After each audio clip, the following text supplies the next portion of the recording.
first of all, is designed to sound great.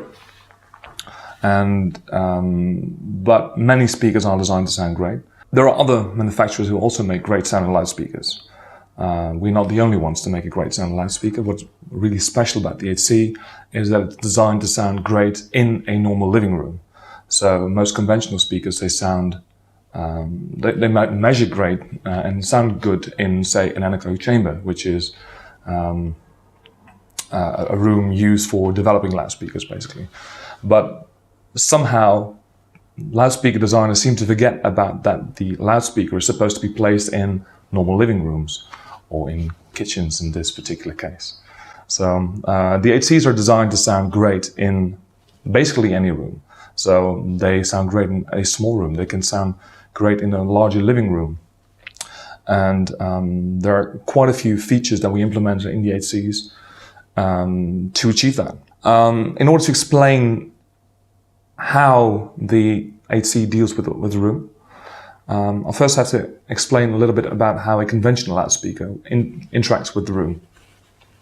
So, say we're looking at a two-way loudspeaker, we're forgetting about the woofers in the back, we're forgetting about the slots on the side. To make it simple, it's a closed box, and we have this 8-inch mid-range driver in the front, mid-woofer. At low frequencies, we have very long waves. Waves are multiple meters long.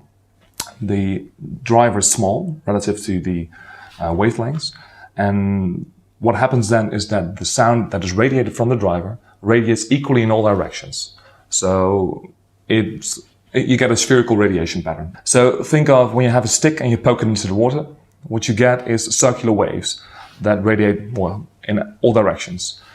That's what you get with a conventional speaker, conventional driver in a conventional box. That's because the driver is small and the waves are very long.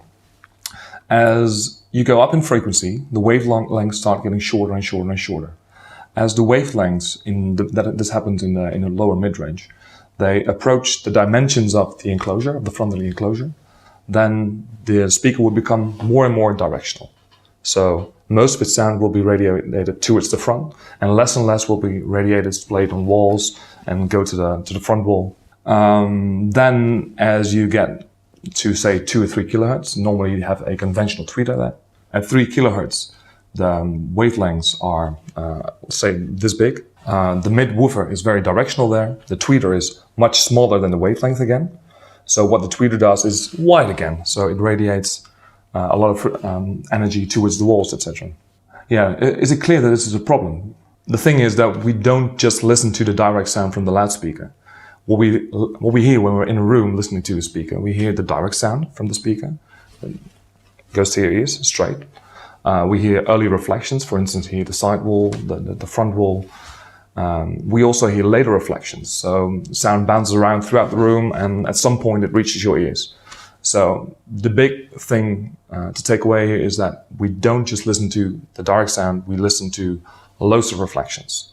And if those reflections sound greatly different from the direct sound, it takes a lot of processing in our brain to match the two, to bring them together.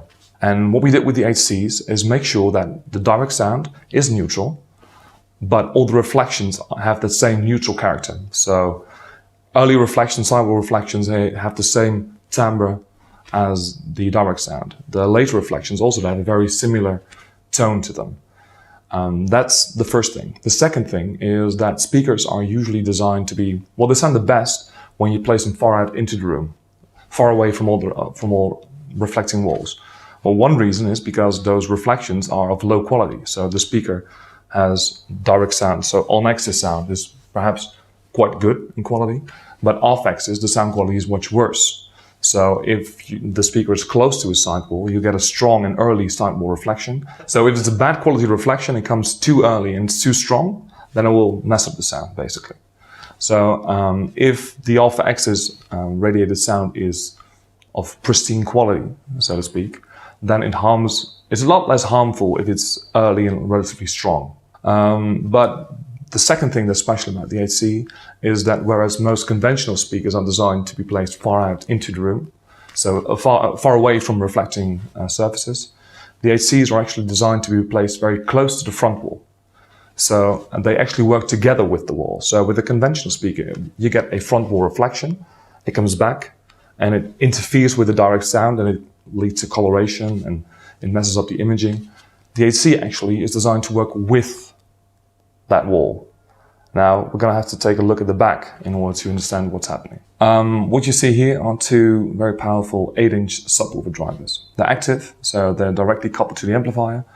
And these drivers are supposed to be relatively close to the front wall.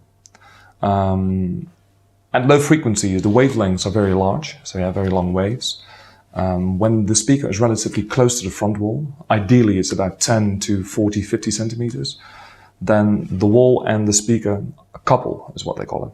They acoustically couple. And what happens then is that the speaker and the wall, they basically become one system. The wall sort of works as a springboard for the bass. So you don't actually get a reflection. It's a bit hard to wrap your head around this, but they really form one system. You don't get a reflection anymore when the speaker is close to the wall. And then what basically happens is you get a hemispherical radiation pattern. So it's half a sphere. What that does is you don't get the front wall reflection to interfere with the direct sound. So you get a more phase coherent first wavefront, and you'll hear that in more punch, more detail in the bass. So the woofers in the back, they work up to 100 Hertz. Above 100 Hertz, the mid-range driver takes over. Now, what's unusual about this mid-range configuration here is you see the slots on the sides.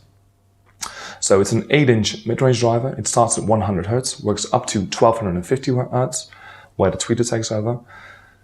What's special about this configuration is the slots on the sides. The mid-range enclosure is semi-open, you could say.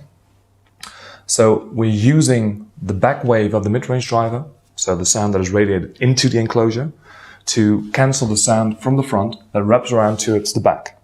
So we don't want to have any sound going towards the front wall. We want to, the mid-range is a so-called cardioid, and it means that most of the energy is radiated towards the front, less is played to the side walls, and hardly anything goes to the back. We use the back wave energy of the mid-range driver, which is out of phase with the front, to cancel the sound that wraps around the enclosure towards the rear. So we make it a cardioid, that's one plus. The second plus is that we deal with the sound that is radiated into the enclosure. Because in other speakers, what do you do with that sound?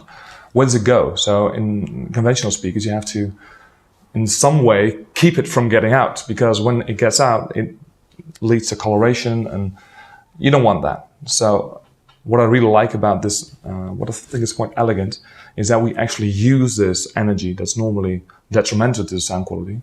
We use it to make it better. So that's what I personally really like about the acoustic cardioid configuration. Yeah, basically what the waveguide does is it extends more or less the cardioid radiation pattern of the mid-range driver. There's several ways to get music into the speaker. The first way is to use the analog balanced input. The second way is to use the same socket. And the third way is to use streaming. So the 8Cs can be connected to the Ethernet. Unlike some other speakers, the 8Cs don't work with the master-slave configuration. Both speakers are completely active. You connect both to the Ethernet. So what our software guys worked very hard on over the last almost 2 years is to ensure that the left and right 8C are in perfect sync with each other. So there's no difference in latency between the two when you're using streaming as an input. So actually the sync is better than a single sample, way better than a single sample, guaranteed.